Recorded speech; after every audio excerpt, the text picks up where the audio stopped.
এই ঝড় বৃষ্টি অপেক্ষা করে এই ঝড়ের মধ্যে ভিজে পড়ে প্রচুর বৃষ্টি এর মধ্যে তুমি ক্লাস করতে আসলা কারণ কি?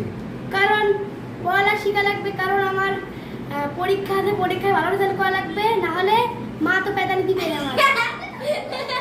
এই জন্য চলে আসছো না? তুমি কি নিজে নিজে আসছো না বাসা থেকে পাঠাইছে? বাসা থেকে পাঠাইছে। আচ্ছা ঠিক আছে, এবার তুমি বলো তুমি কেন আসছো? স্যার আমি আসি কারণ আজকে ঝড় বৃষ্টি হলো, আমাদের ভালো করে পড়া লাগবে কোচিং তো শেখারই জন্য। আমি তাই এখানে শিখতে এসেছি এবং কালকে আমাদের পরীক্ষা, আর এই পরীক্ষা ভালো করতে চাই, তাই আমি আজকে কোচিংয়ে এসেছি। তুমি কি একা একা আসছো নাকি বাসা থেকে পাঠাইছে? আমি জোর করে এসেছি। বাহ ঠিক আছে, তাহলে অনেক ভালো লাগে না কোচিং আসলে? Yes sir. আচ্ছা ঠিক আছে, ধন্যবাদ। বসো। স্বপ্নিল তুমি বলো তুমি কেন আসলা, কি মনে করে আসলা?